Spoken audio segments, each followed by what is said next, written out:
guys, welcome back to my channel College Zone. I'm Megha Gaurav with your new technical guider. So today I come with another interesting topic. आज मैं आपको कुछ पढ़ाने वाले नहीं हूँ. आज मैं आपको एक सफर पे लेके जाऊंगी. सफर थोड़ा इंटरेस्टिंग होने वाला, इनोवेटिव होने वाला. सफर है मेरा बिगनर्स टू कोडर बनने का सफर. मैं आपको बताऊंगी कि कैसे, मतलब कि मैंने अपना सफर बनाया बिगनर से कोडर बनने का, और may be it will help you.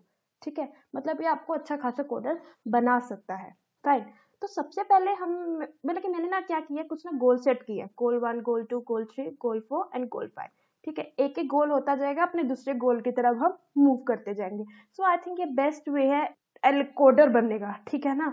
तो मतलब कि अपनी कोडिंग भी इम्प्रूव करो, अपने हर एक कंसेप्ट भी इम्प्रूव करो, इंटरव्यू के लिए भी साइड बाय साइड तैयारी करो. तो ये सब चीज इन 5 गोल्स में आराम से कवर हो जाएगी. फाइन. तो हम स्टार्ट करते हैं. सबसे पहले पैटर्न्स. ठीक है, पैटर्न्स जैसे कि आप देखते हैं, मैंने कुछ इजी पैटर्न्स की वीडियोस भी डाली हैं अपनी चैनल पे, आप जाके देख सकते हैं और लाइक शेयर और सब्सक्राइब भी कर सकते हैं. और उसके बाद मैंने ना बहुत ना बेसिक बताए. ठीक है, 3 से 4 वीडियोस डाली हैं और उसमें सारे बेसिक पैटर्न्स हैं. ठीक है, और मैं धीरे धीरे आपको मीडियम पैटर्न्स और एडवांस पैटर्न्स की भी प्रैक्टिस कराऊंगी. फाइन.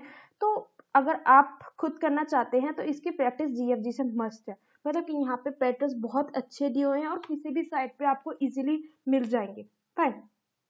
ये तो भाई हमने पैटर्न कर लिया. अब हम सबसे बड़ा और मेन क्वेश्चन आता है, हम पैटर्न करते क्यों हैं, मतलब व्हाई पैटर्न. मतलब कि मैंने अपना फर्स्ट गोल पैटर्न ही क्यों रखा. पता है क्या है, पैटर्न ना मुझे ना लॉजिक सिखाता है. और कोडिंग की लाइफ में ना सबसे इंपॉर्टेंट है लॉजिक. ठीक है, वो मुझे लूप्स लिखने सिखाएगा.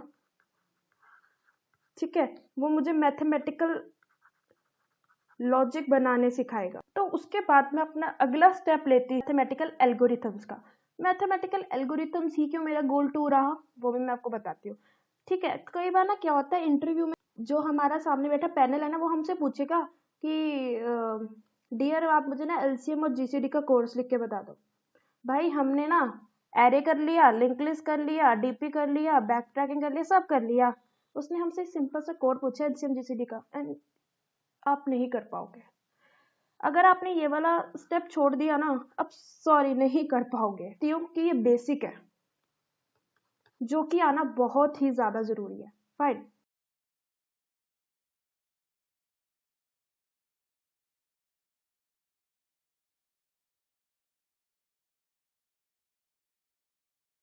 तो इसमें ना कुछ कुछ होते हैं. एलसीएम होता है, GCD, Fibonacci numbers, Catalan numbers, bit theory, prime factorisation. ठीक है, इसके अलावा भी बहुत सारे हैं. आप जीएफजी पे जाइए, वहां पे लिखिए मैथमेटिकल एल्गोरिथम्स. वहां पे आपको बहुत सारे क्वेश्चंस मिलेंगे एलसीएम जीसीडी के. आप वहां पे जाइए, प्रैक्टिस कीजिए, बट तभी जब आपका पैटर्न्स कंप्लीट हो जाए. ठीक है, ऐसा ना हो कि वो पैटर्न चल रहा है साइड में, आप ये भी चालू कर दो, ये भी चालू कर दो. नहीं, स्टेप बाय स्टेप चलिए तो बहुत ही अच्छा रहेगा. फाइन. उसके बाद आता है मेरा गोल 3, लैंग्वेज सिलेक्शन. ठीक है, आपको ना बहुत सारे ना ऑप्शंस मिलेंगे, and when you have options ना, तब आपका ना कंफ्यूज होना बनता है.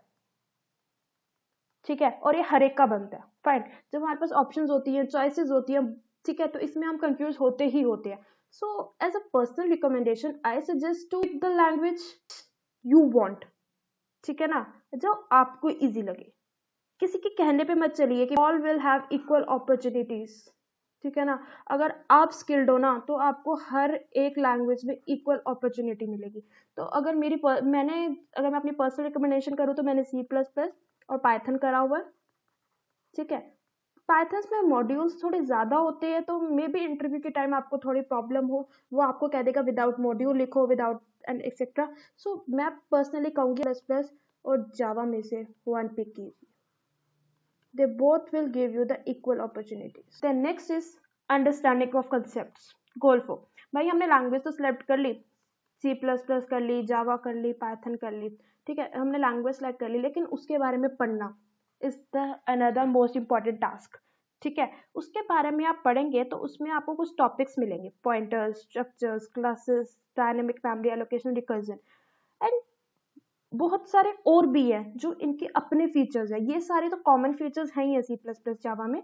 तो अब उसके बाद कॉमन फीचर्स लाइक ऊप्स, ये ऊप्स में क्लासेस वगैरह कवर हो जाएंगे, और भी ऊप्स के कंसेप्ट है जैसे कि polymorphism, abstraction, absolution and etcetera. Fine, so ये सारे टॉपिक्स भी आपको पढ़ने हैं। ऊप्स बहुत इंपॉर्टेंट रहेगा इन सब चीज़ों में। ऊप्स के मतलब ऊप्स के कंसेप्ट हर कंपनी पूछती है। आप इसको पढ़ कहाँ सकते हैं? थ्योरेटिकल तो आप कोई भी बुक ले लीजिए, जैसे कि मैंने करी थी लेटेस्ट सी ले लीजिए, ठीक है, या तो C plus complete reference with C और सी प्लस प्लस कोई भी ले लीजिए, जावा की भी है कंप्लीट रेफरेंस। ये आपको ई बुक कहीं से भी मिल जाएगी। कहाँ से कर सकते हैं? GFG, LeetCode, HackerRank, जाइए वहाँ पे अपनी प्रैक्टिस कीजिए। आता है हमारे पास last but not the least, that is DS। 4 गोलों पे हमने मेहनत करी है ना, वो इसी को अचीव करने के लिए करी। तो आप ये कह रहे हो ना गोल 1, गोल 2, गोल 3, गोल 4, ये मैंने चारों गोल पे मेहनत क्यों करी है? इस लॉन्ग टर्म गोल को अचीव करने के लिए। These are my short goals. तो इसमें भी आगे कुछ टॉपिक्स आ जाते हैं, array, link list, divide and conquer, stack and queues, trees and graphs, greedy, TP and backtracking. See, इनको करने का सबसे सही तरीका बताऊं क्या है? एक चीज उठाओ, एरे उठा लिया, 20 से 30 क्वेश्चन करो, और ये नहीं है सारे खाली इजी करते रहो। इजी करो, मीडियम करो, एडवांस करो। ये आपको इजीली कोई भी साइट है, GFG, HackerRank, LeetCode, ability, CodeMonk, हर जगह पे मिल जाएंगे। जाइए वहाँ पे अपने मतलब कि देखिए कि एरे के कितने क्वेश्चंस आप कर सकते हैं, कितने टाइम। और सबसे पहली बात है ना, ये DS करने से पहले टाइम कॉम्प्लेक्सिटी सीख लेना, ठीक है। टाइम कॉम्प्लेक्सिटी के हिसाब से अपने क्वेश्चंस करने स्टार्ट करना। रिकमेंडेशन है GFG में, आके कहीं और जाने की जरूरत ही नहीं है। एरे लिखो, वहाँ पे एरे के क्वेश्चंस आएंगे, लिंक लिस्ट लिखो, लिंक लिस्ट के साइड में आएगा भी ये कि ये किस कंपनी में आएगा, ये इस कंपनी में आएगा, इस कंपनी में आएगा। बेस्ट है। आपको लग रहा होगा कि यहाँ पे मतलब खत्म हो गया, no, it is not the end. इसके बाद आपको कुछ स्टेप्स फॉलो करने। डाटा स्ट्रक्चर्स आपने कर लिया, बट हु विल जज यू कि आपने कितना अच्छा किया है?